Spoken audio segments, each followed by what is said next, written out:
urupapuro rwa 202 ku ruhande rw'isezerano rishya.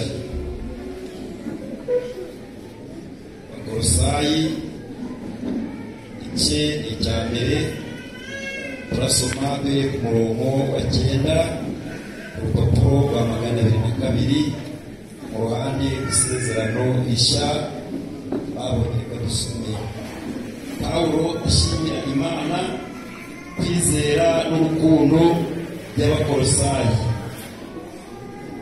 9, nicyo gituma tudasiba kubasabira uhereye igihe twabyumviye, twifuza ko muzuzwa ubwenge bwose bw'umwuka no kumenya kose, ngo mumenye neza iby'Imana ishaka, mugende nk'uko bikwiriye abo Umwami wacu, mumunezeze muri byose, mwere imbuto z'imirimo myiza yose, kandi mwunguke kumenya Imana, mukomereshejwe imbaraga zose nk'uko ubushobozi bwayo bw'icyubahiro bungana, ngo mubone uko mwiyumanganya muri byose, mukihanganana ibyishimo, gushima Data wa twese waduhaye kuraganwa n'abera umurage wo mu mucyo.